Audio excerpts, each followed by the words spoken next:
Happening now in the newsroom, President-elect Donald Trump is pushing ahead with his cabinet picks, but this time, he's skipping the usual FBI background checks. What does this mean for his administration and for national security?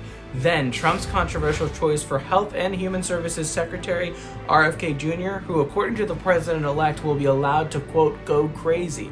Many experts are sounding the alarm. We'll break down what this could mean for your health. Plus, a new report from the United Nations says Israel's conduct in Gaza could be classified as genocide. We've got the details straight ahead. Good evening, I'm Brayden Shanks, and this is CNN Newsroom.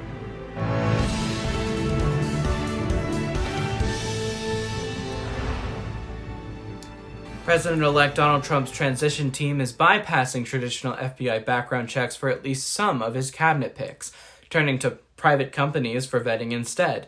Trump and his team argue that the FBI system is slow and could delay his agenda, but critics warn this move could undermine national security. The president-elect's team has also floated several controversial candidates for high-level positions, including Representative Matt Gaetz for Attorney General and former Congresswoman Tulsi Gabbard for Director of National Intelligence. While the president has the final say over nominations, skipping background checks could reopen old questions about foreign ties or other risks. Trump has long questioned the FBI's role in vetting nominees, and some of his advisors have urged him to use private researchers instead of the FBI to expedite the process. Gaetz, who's been under investigation for alleged sex trafficking, resigned from his congressional seat this week. Gabbard, who has drawn criticism for her relationships with foreign leaders like Syria's Bashar al-Assad and Russia's Vladimir Putin, could face questions about her foreign policy stances. Even if the FBI doesn't conduct full background checks, the Senate could still request a basic investigation. So far, Trump's team has resisted participating in the formal process, focusing on internal vetting instead. Meanwhile, Trump's pick for Health and Human Services Secretary Robert F. Kennedy Jr. is already sparking outrage. Public health experts, including Dr. Ashish Jha from Brown University and Dr. Carlos Del Rio from Emory, warn that Kennedy's anti-vaccine views could be harmful to the nation's health. Trump defended Kennedy, arguing that his appointment would help fight industry influence in public health, but critics like Robert Reisman of Public Citizen say Kennedy is a, quote, clear and present danger, end quote, to the nation's public health. Dr. Michael Osterholm, an infectious disease expert, called Kennedy's views pseudoscience and warned that Trump's policies could devastate American public health. Even so, some of Kennedy's ideas, particularly around fixing the food system, have gained some support.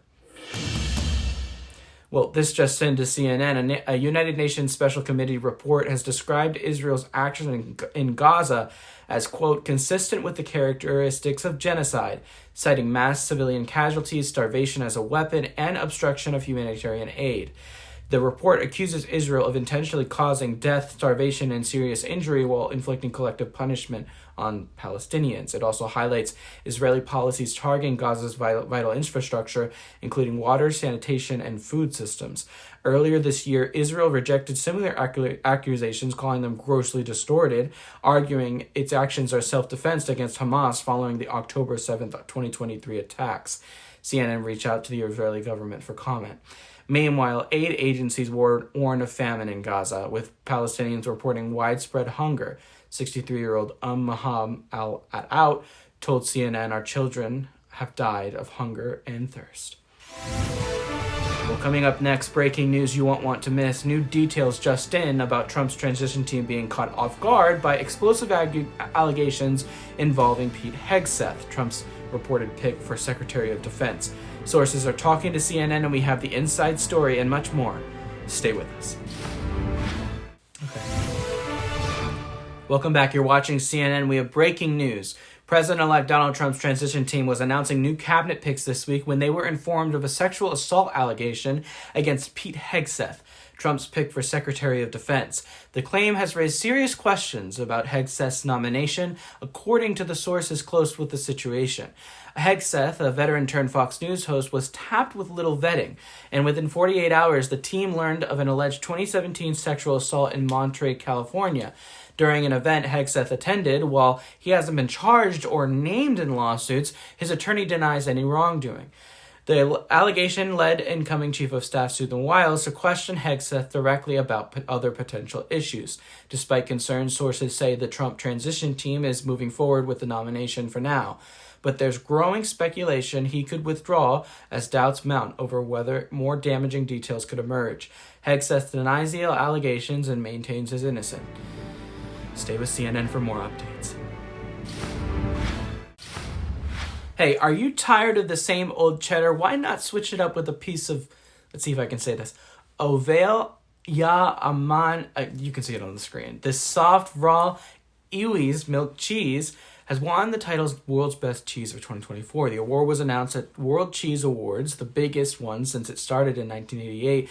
This year, 4,000 cheeses from 47 countries were judged by 240 experts in Portugal. The winning cheese, made by a small 10-employee producer in Solahíria, Portugal, beat out 14 finalists, including 5 Swiss cheeses and entries from the US, Brazil, Norway, and Spain. If only I could have been there to try it. Thanks for spending this hour with us. I'm Brayden Shanks, live in the CNN Newsroom. You can follow me on X, formerly Twitter, at Bray_Shanks.